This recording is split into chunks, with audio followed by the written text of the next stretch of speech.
ఇక సంక్రాంతి రద్దీ దృష్ట్యా ఏపీఎస్ఆర్టీసీ ప్రత్యేకమైన ఏర్పాట్లను చేపట్టింది. పండుగ సందర్భంగా ఏపీలో రద్దీని నియంత్రించేందుకు సుమారు 1600 ప్రత్యేకమైన బస్సు సర్వీసులు నడుపుతున్నట్లు విశాఖ జిల్లా Dwaraka bus station regional manager M Appalanaidu తెలిపారు. విశాఖ బస్ కాంప్లెక్స్ ఉత్తరాంధ్రలో అతిపెద్ద బస్ కాంప్లెక్స్ కావడంతో శ్రీకాకుళం, విజయనగరం ప్రాంతాలకు అధికంగా ప్రయాణికులు వెళ్తున్నారని ఆయన అంటున్నారు. ప్రయాణికులను సకాలంలో వారి గమ్యస్థానాలకు చేర్చడమే లక్ష్యంగా ఏపీఎస్ఆర్టీసీ పనిచేస్తోంది. రద్దీ సమయంలో ప్రయాణికుల అంతా సమన్వయం పాటించాలంటున్న అప్పలనాయుడుతో మా ప్రతినిధి Chandrasekhar face to face. Sankranti పండగ వేళ విశాఖలోని ద్వారకా బస్ డిపో ప్రయాణికులతో కిటకిటలాడుతుంది. పొరుగు ఊర్ల నుంచి సొంత ఊర్లకు వెళ్ళేటటువంటి ప్రయాణికులతో ఆర్టీసీ బస్ స్టాండ్ అంతా కూడా చాలా కలకలమైనటువంటి వాతావరణం అయితే కనిపిస్తుంది. ఈ నేపథ్యంలోనే ప్రత్యేక బస్సులను కూడా ఏర్పాటు చేసినటువంటి పరిస్థితి ఉంది. ఇక ఇదే అంశానికి సంబంధించి మనతో పాటు Visakha Dwaraka bus depot regional manager Appalanaidu గారు ఉన్నారు. వారిని అడిగి తెలుసుకునేటటువంటి ప్రయత్నం చేద్దాం. సార్ నమస్తే సార్, చెప్పండి, గత ఏడాదితో పోల్చుకుంటే ఈ ఏడాది ప్రయాణికుల రద్దీ కూడా పెరిగింది. ఈ ఏడాది ఏమైనా బస్సులు ఏమైనా పెంచారా? తప్పనిసరి అండి. ప్రతి సంవత్సరం కూడా సంవత్సరం మొదలు వచ్చేసరికి సంక్రాంతి మొదలవుతుంది. లాస్ట్ ఇయర్ మీద ఈ సంవత్సరము అదనంగా ఒక 500 బస్సులు ఎక్స్ట్రా ప్లాన్ చేసుకున్నాం. లాస్ట్ ఇయర్ అయితే 1050 బస్సులు తిప్పితే ఈసారి 1600 వరకు ప్లాన్ చేసుకున్నామండి.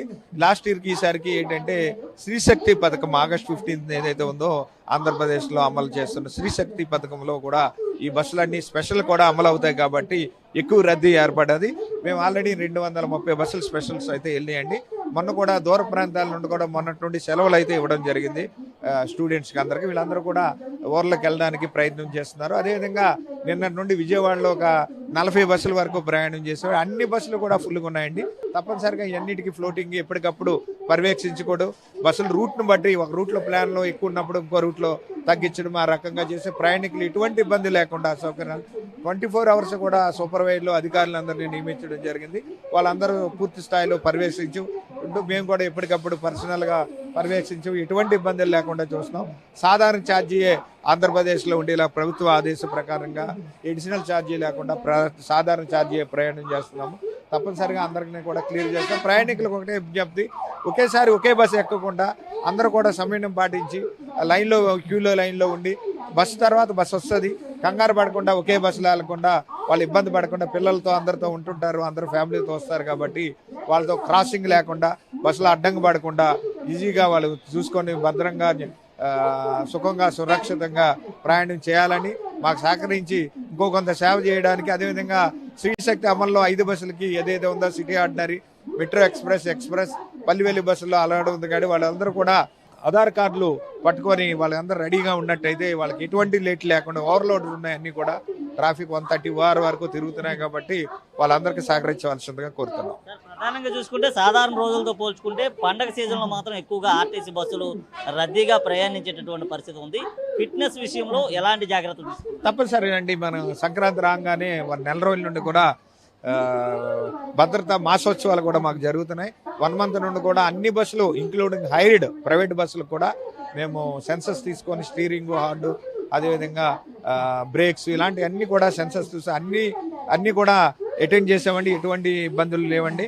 చూసుకుంటే ఎక్కువగా ఇప్పుడు చూసుకుంటే బస్సులు రూట్లు కూడా మార్చినటువంటి పరిస్థితి ఉంది. డ్రైవర్స్ కానీ కండక్టర్స్ కానీ వీరు కూడా చాలా వరకు కూడా స్ట్రెస్కి ఎక్కువగా గురయ్యేటటువంటి ఒత్తిడి ఎక్కువగా వచ్చేటటువంటి పరిస్థితి ఉంది. వారి విషయంలో మీరు ఎలాంటి జాగ్రత్త? తప్పనిసరిగా ఒత్తిడి అది ఉండకుండా నేను ఎర్లీ అవర్స్ డిస్పాచ్లో కూడా వాళ్ళందరికీ వెళ్ళినప్పుడు కూడా చెప్తున్నాం. లాస్ట్ 1 మంత్ కూడా డ్రైవర్లు విశాఖ జిల్లాలో అందరు డ్రైవర్లు కూడా ఆన్ కాల్ డ్రైవర్లు అరౌండ్ 300 మంది కూడా ట్రైనింగ్ ఇప్పించున్నాం. రష్ శ్రీశక్తి వచ్చినప్పటి నుండి కూడా మా ఓఆర్ 69 నుండి 85% వరకు ఓఆర్ పెరిగింది, 95% వరకు. సో ఈ రకంగా రద్దీ ఉన్నప్పుడు ప్రయాణికులు క్రిష్కాస్ చేస్తారు, బస్ స్టాపుల్లో ఇబ్బంది ఉంటుంది, అక్కడక్కడ ఆటోలు ఇవన్నీ కూడా బస్ స్టాపుల్లో ఉండడం జరుగుతుంది. ఇవన్నీ చూసుకొని వెళ్ళాలనేది ఎప్పటికప్పుడు ట్రైనింగ్లు ఇస్తామండి. ముఖ్యంగా చూసుకుంటే ఎన్ని లక్షల మంది సొంత ఊర్లకు వెళ్ళేటటువంటి అవకాశం ఉన్నారు? ఇది తప్పనిసరిగా రెగ్యులర్గా అయితే విశాఖ జిల్లాలో 4.5 లక్షల మంది ట్రావెల్ చేస్తారు. ఇది 1,50,000 వరకు డిబిఎస్ కాంప్లెక్స్ నుండి ట్రావెల్ చేస్తున్నారండి. ప్రతిరోజు కూడా 1,00,000 వరకు ట్రాన్స్పోర్ట్ చేస్తున్నాము. వాళ్ళందరూ కూడా సొంత ఊళ్ళకి, ఇదే కాకుండా వాళ్ళ ప్రైవేట్ వాహనాలు ఉంటాయి, ట్రైన్లు ఉంటాయి, అన్ని రకాల మోడ్స్తోనే వెళ్తుంటారు. మా ఆర్టీసీలో 1,50,000 వరకు ట్రావెల్ చేస్తున్నారండి. ఇది ప్రస్తుతం మనం చూసుకుంటే ఏదైతే ద్వారకా బస్ డిపో నుంచి పెద్ద ఎత్తున కూడా ప్రయాణికులంతా కూడా పూర్తిగా వారు సొంత ఊళ్ళోకి వెళ్లేందుకు కూడా అన్ని రకాల ఏర్పాట్లు అయితే ఇప్పటికే ఆర్టీసీ అధికారులు అయితే చేసినటువంటి పరిస్థితి కనిపిస్తుంది. ముఖ్యంగా చూసుకుంటే డ్రైవర్లు ఒత్తిడి విషయంలో కూడా సక్రమైనటువంటి చర్యలు తీసుకోవడంతో పాటు అలాగే బస్సుల ఫిట్నెస్ విషయంలో కూడా సరైనటువంటి చర్యలు తీసుకుంటున్నట్లు కూడా ఆర్టీసీ ఆ రీజనల్ మేనేజర్ అప్పలనాయుడు అయితే తెలిసిన పరిస్థితి కనిపిస్తుంది. ముఖ్యంగా చూసుకుంటే సొంత ఊళ్ళకు ప్రతినిత్యం కూడా 150,000 నుంచి 2 లక్షల మంది వరకు కూడా ప్రయాణికులంతా కూడా ప్రయాణించేటటువంటి పరిస్థితి ఉంది. అలాగే ప్రయాణికులు కూడా సమయవనం పాటించాలంటూ కూడా చెప్పిన పరిస్థితి ఉంది.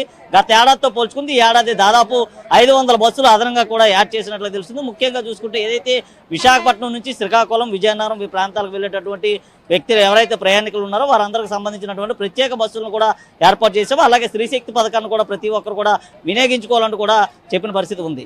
వీడియో జర్నలిస్టు అరుణ్తో Chandu, Prime 9 Visakha Dwaraka bus depot నుంచి.